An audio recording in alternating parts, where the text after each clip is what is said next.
10 years ago, I drove to a remote church in Rwanda. This was Nyarabuye, and these were the victims of genocide.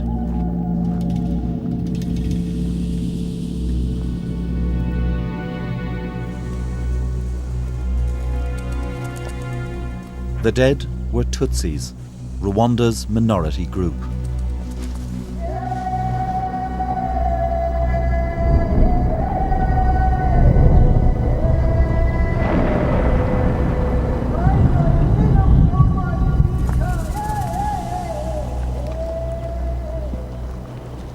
You do not just see death here, you feel it and smell it.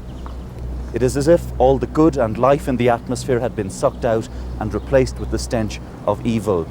There are two thoughts then, that of the mortal terror which must have been in the minds of the people who knew they were going to be killed, and the hatred and savagery in the hearts of those who were going to kill them. But the killers were their neighbours. They were from Rwanda's majority group, the Hutus. They'd been sent to kill the Tutsis by their own government.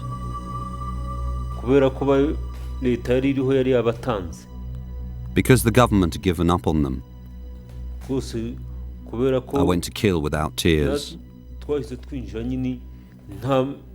went to kill feeling well. I went and did what I had come to do, to kill.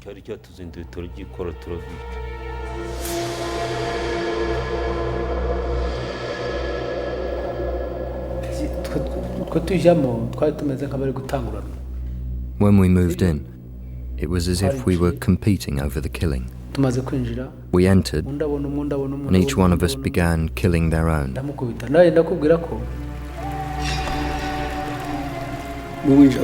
When we were walking into the rooms, we were wearing rubber boots because of all the blood. There was so much blood that it was flowing like a river. Nyarabuye was a community destroyed by hatred.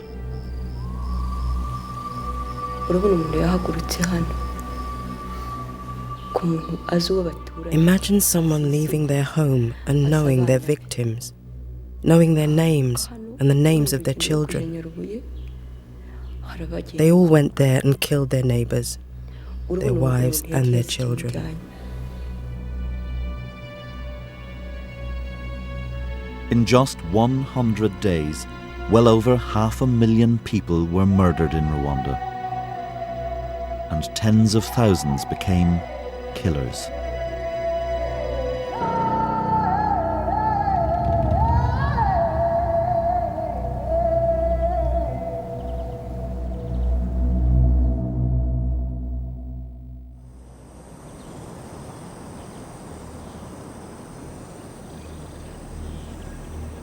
This is the story of how a state turned its people into ruthless killers.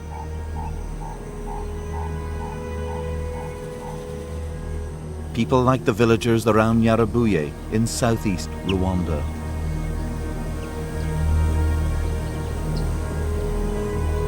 Here the land was shared between the Hutu majority and the minority Tutsis.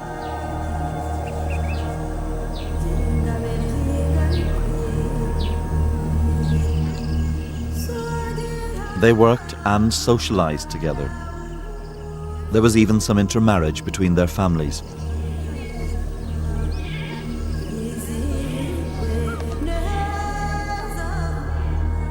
Gitera Rwamahizi was a Hutu farmer with 4 children.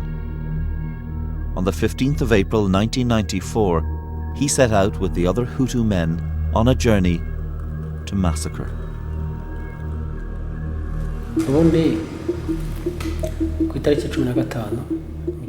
In the morning of April the 15th, each one of us woke up knowing what to do and where to go. We'd made a plan the night before. So, first thing, we started walking towards the church.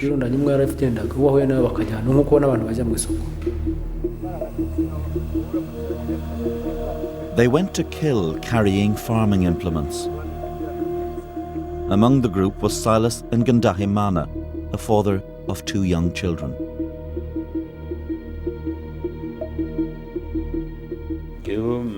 I had thought about the plan overnight. I woke up, washed my face and left. I felt no pain or sorrow.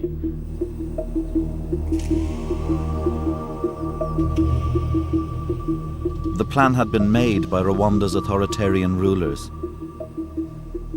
One of the men who joined Gitera's group was 50-year-old Laurent Renzaho, a father of 10 children who scraped a living from a small patch of land. Of course we hated them. The plan to kill them was ready. It had been finished. The hatred was deeply embedded, so anyone who saw a Tutsi killed them.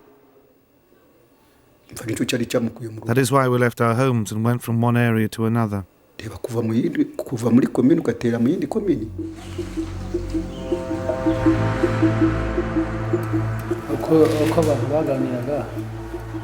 People were saying that the end of the Tutsis had come. They were saying that Tutsis were going to die. They were saying that the government had handed them over to us to be killed. Among the thousands of Tutsis who'd fled to the local church was a neighbour of the 3 men, Flora Mukampore.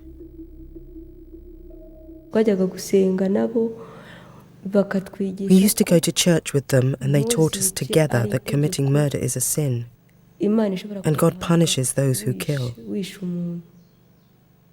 We thought that no one would dare come to attack us at the church, because the church is a holy place. For more than 30 years, Tutsis had been an oppressed minority. But they hadn't imagined their own government would try to exterminate them.